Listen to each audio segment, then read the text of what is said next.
penetapan visi, misi dan juga objektif perniagaan ni, okay, awak kena tahulah apa yang dimaksudkan dengan visi, misi dan juga objektif perniagaan. Okay, visi ialah penetapan perancangan yang melibatkan fokus dan perancangan jangka masa yang panjang. Okay, kalau misi pula ialah pernyataan ringkas yang menjelaskan tujuan atau matlamat utama. Ni yang matlamat utama sebuah perniagaan lah. Kalau objektif lah ialah pembentukan maklumat yang lebih khusus. Objektif tu dia lebih macam detail sikit berbanding visi misi. Sebab tu kalau tengok visi dengan misi, dia pendek. Visi pendek, misi pendek. Sekali objektif dia macam ada point, dia ada beberapa. Okay. So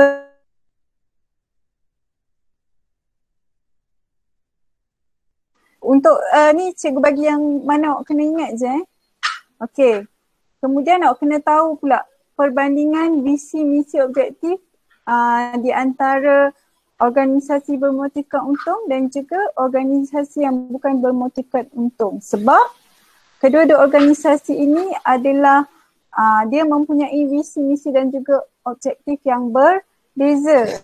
Kalau OBU, organisasi yang bermotifkan untung ni, tujuan dia adalah yang pertama sekali memaksimumkan keuntungan. Aktiviti mengeluarkan barang dan perkhidmatan.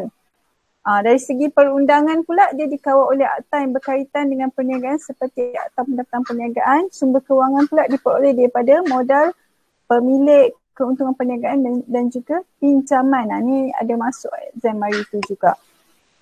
Kemudian kalau OBBU pula, tujuan dia menjaga kebajikan ahli, aktiviti menawarkan perkhidmatan kepada ahli dan masyarakat. Dari segi perundangan dikawal oleh Akta Pertubuhan 1966. Sumber kewangan pula diperolehi daripada yuran keahlian, sumbangan dan juga kerajaan. Okey, kemudian yang awak kena tahu ciri-ciri objektif sebuah perniagaan. Yang kita ada SMART tu. Ingat, specific, measurable, attainable, realistic and time frame. Dalam bahasa Melayu inilah spesifik, boleh diukur, boleh dicapai, munasabah, jangka masa. S, kalau ingatkan SMART SMART, S for specific, M for measurable ataupun boleh diukur, A attainable, boleh dicapai, SMART A, R realistic iaitu munasabah dan T time frame iaitu jangka masa. Okay, detail so nanti boleh tengoklah dekat dalam buku teks ada. Okey, kemudian 3.4, tujuan penetapan visi, misi dan juga objektif perniagaan yang awak kena tahu. Okey, kenapa kita kena ada penetapan visi? Okey, yang pertama tujuan penetapan visi ialah untuk mencapai matlamat perniagaan dalam jangka masa melebihi 5 tahun. Okey, penetapan visi ini dapat mendorong semua pihak yang terlibat memahami dan bekerjasama untuk menterjemahkan misi yang ditetapkan dalam bentuk tindakan. Tujuan penetapan misi pula ialah untuk menerangkan aktiviti perniagaan yang sedang dijalankan. Yang kedua, memudahkan pihak pengurusan mengagihkan sumber kepada bahagian-bahagian dalam organisasi itu dan memudahkan menilai keperluan setiap bahagian perniagaan.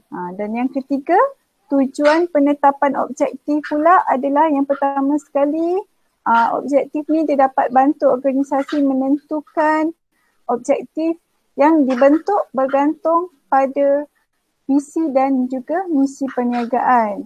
Yang kedua, membantu organisasi mengenal pasti objektif yang dibentuk selari dengan visi dan juga misi. Okey.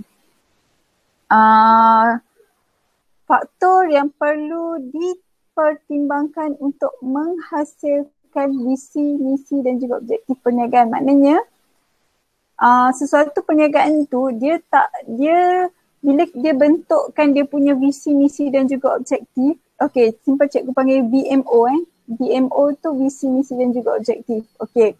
Bila dia nak create dia punya VMO, dia tak just macam okey kita buat ini kita punya visi, ini kita punya misi, ini kita punya objektif. Tak.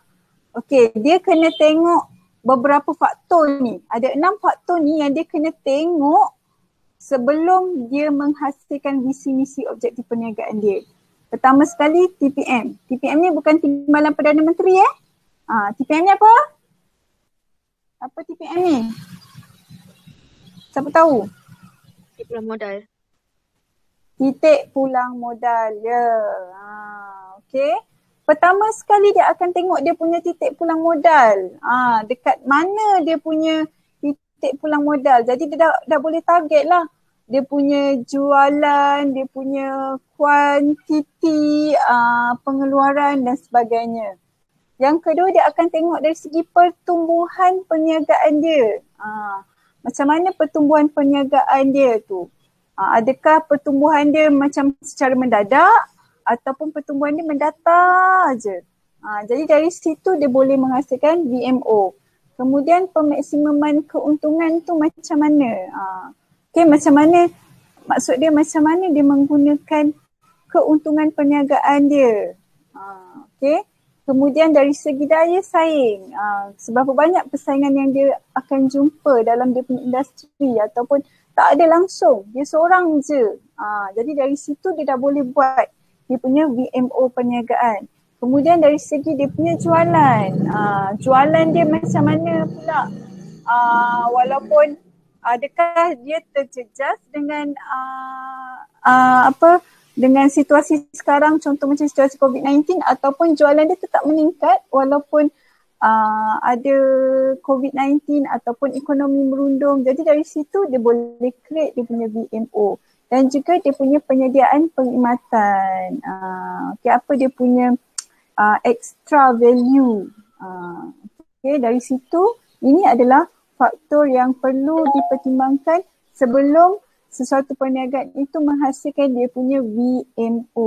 Dia tak ada macam terus-terus, okay, kita buat perniagaan, okay, kita create, ini kita punya visi, ini kita punya misi, ini kita punya objektif tanpa ada rujukan. Jadi ini adalah yang dia kena tengok sebelum dia hasilkan dia punya VMO. Okay.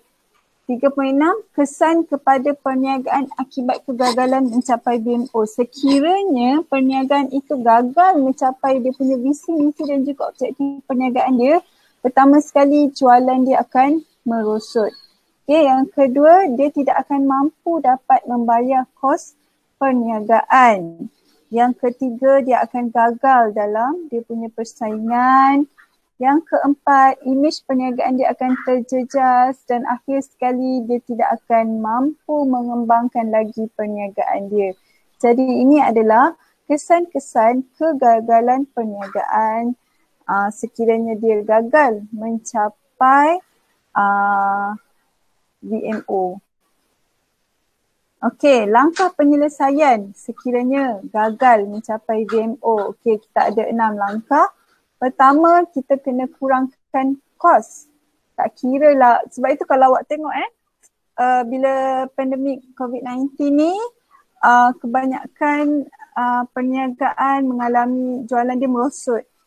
Jadi salah satu cara dia mengurangkan kos ialah dengan pemberhentian pekerja, dan ada juga perniagaan yang membuat macam suruh pekerja tu cuti tanpa gaji ataupun potong gaji pekerja sebanyak 30% ataupun 20%. Okay, itu adalah antara langkah-langkah penyelesaian masalah lah. Yang pertama sekali mengurangkan kos, yang kedua dia menurunkan harga produk.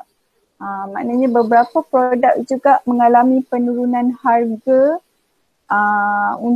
sebab kenapa dia menurunkan harga produk ni, sebenarnya untuk meningkatkan dia punya jualan lah.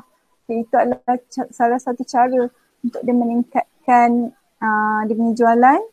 Yang ketiga, menyemak semula matlamat perniagaan. Okey, perniagaan boleh ubah balik dia punya VMO. Okey, menyemak semula matlamat perniagaan.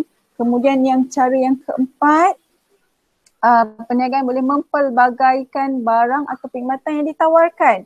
Contoh macam AirAsia, kalau awak tahu kan AirAsia dia mengalami orang kata kesan yang sangat teruk lah sebab orang tak ramai naik flight kan. Jadi apa yang AirAsia buat? Siapa boleh bagi tahu cikgu? Selain daripada dia buat kapal terbang, apa pertambahan dia punya perkhidmatan yang ditawarkan? Jual roti canai cikgu. Asia jual roti canai bukan. Bukan dia orang buat business ke dekat restoran? Asia.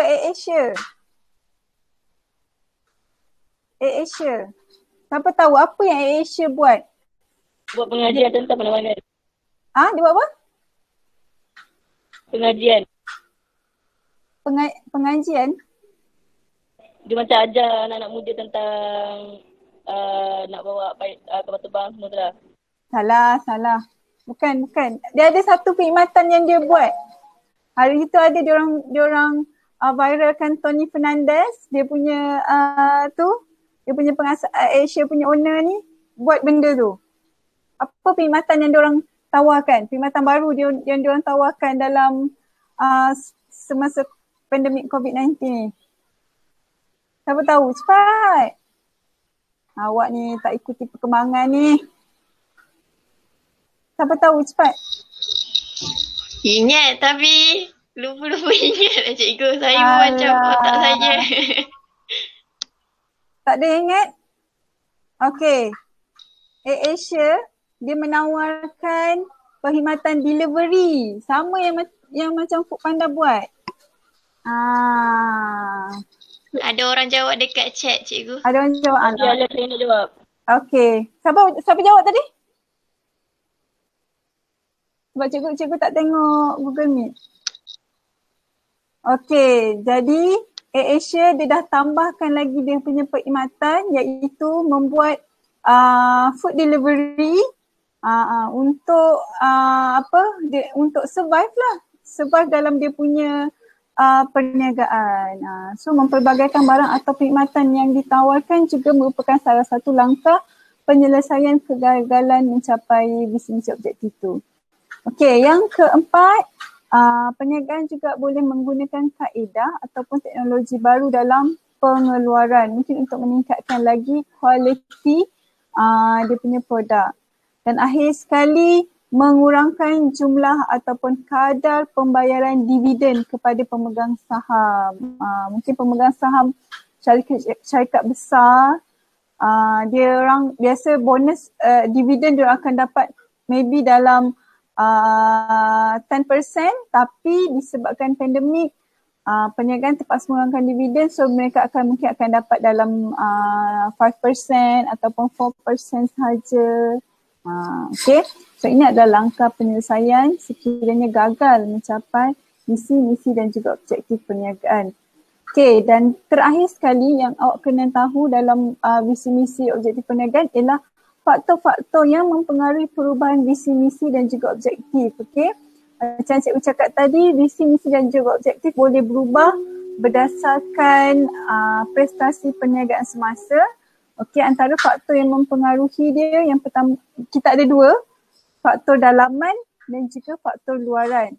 Okey, faktor dalaman ialah faktor sumber manusia dan juga kewangan perniagaan itu sendiri. Sumber manusia itu pekerja lah. Okey, sama ada pekerja dia semakin bertambah atau pekerja dia semakin berkurangan. Kalau pekerja dia semakin berkurangan, dia terpaksa ubah jugalah. Okey, macam tu juga dengan faktor kewangan. Okey. Bila faktor kewangan pun berubah, jadi automatik akan mengubah visi misi dan juga objektif perniagaan. Macam tu juga dengan faktor luaran. Okay, faktor luaran terdiri dengan faktor ekonomi, faktor sosial budaya, faktor teknologi dan juga faktor undang-undang. Okay, ini semua adalah faktor-faktor yang mempengaruhi perubahan visi misi dan juga objektif perniagaan. Okay, itu sahaja.